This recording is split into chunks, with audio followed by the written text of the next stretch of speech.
Hey, Jules Blessed Vegan, and as always, welcome to my channel. And for those who are new, I hope you can benefit.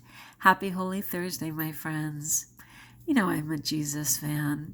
I was just thinking what I love about him is his willingness to do whatever he asks of us, and that he models all appropriate behavior before even asking it of us. So, Holy Thursday is when Jesus performed the Last Supper, offering bread and wine, which I also think is so great because everywhere on the planet has access to bread and wine. Whether it's a tortilla in Mexico, or like when I was in China, there was this little chapel that was up on the second floor, and they called it the upper room, which is just super appropriate. And on this ceiling were the 12 apostles, all Chinese, and they were receiving communion with chopsticks, and they were little dumplings. And I just thought, you know what? God will find you where you are. It doesn't matter your nationality. It doesn't matter your country. It doesn't matter anything. He will find you where you are. And I just thought that was very cool, to just take your food and your drink and see it as blessed and from God. And, I just love that Jesus was, the apostles were so puzzled. They're like, what in the world? There is no way you're going to wash my feet. I'm going to wash your feet. You're the Lord. And Jesus was like, no, you don't get it. I am happily and humbly washing your feet so that you would dare to turn around and wash the feet of another. It is that same thing. I mean, can we love because God loved us first? Can we love just in trusting that God took the time to create and love us? It's a good start. It's for sure a good start.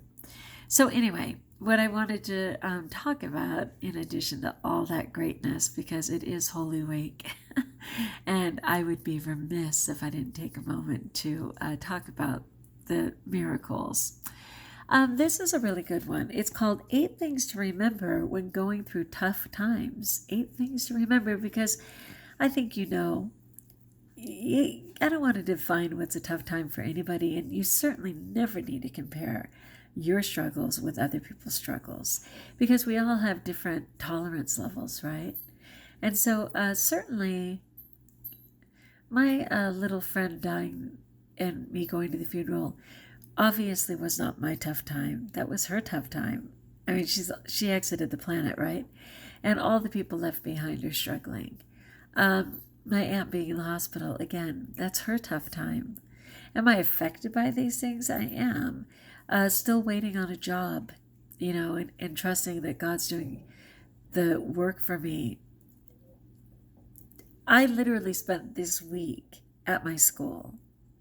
I wasn't being paid to do it. It's considered Easter break or spring break, but I've been going every day because it eases my burden to be in there reducing stuff, organizing for my new school, getting the room broken down to a degree. I can't shock the children too much, but cleverly reducing stuff in the room so that I'm ready to go.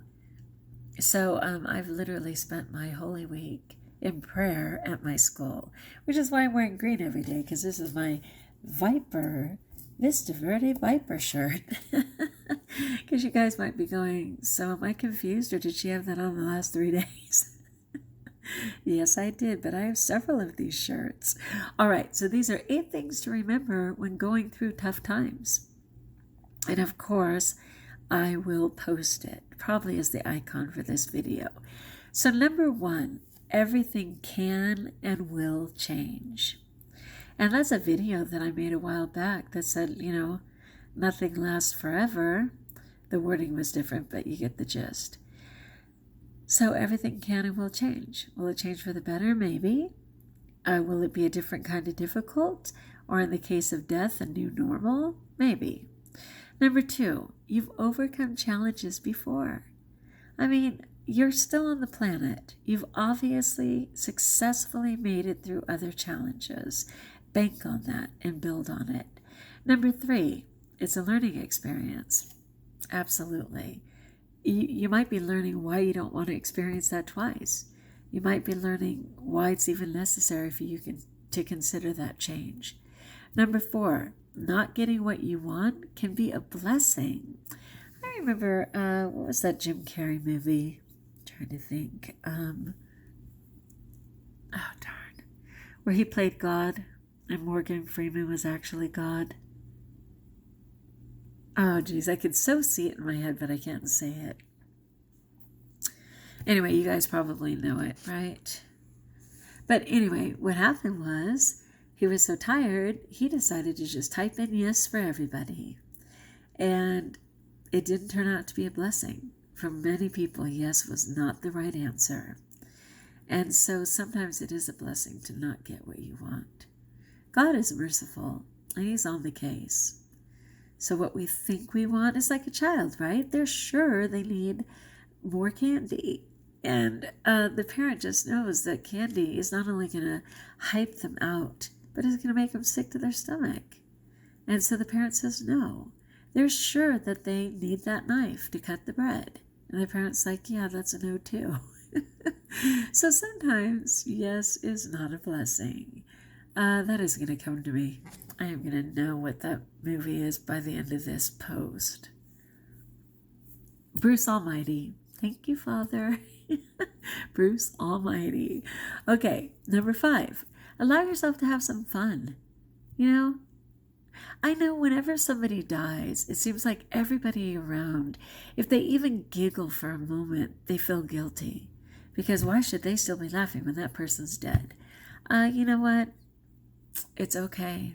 It's okay. And that person presumably is wishing that people would get on with it. Because they're in a new realm and they can see all. They know what's up. So allow yourself to have some fun. Number 6, be kind to yourself. It's the best medicine. Being kind to yourself is the best medicine. I like that. Number 7, other people's negativity isn't worth worrying about. That's their process, not yours, right? I would say it's not worth worrying about, but it might be worthy of praying about. You may have the grace to pray for them, but that negativity, I always tell people the same thing. Take it in, weigh it, see if it's true. Does it apply to you at all? If it does, change. If it does, make the amends you need to make. If it doesn't, let it go. And at best, say a prayer. And then finally, number 8, and there is always, always something to be thankful for. You've got to be able, I don't want to should on you. Let's just say there is some way to recognize something to be grateful for.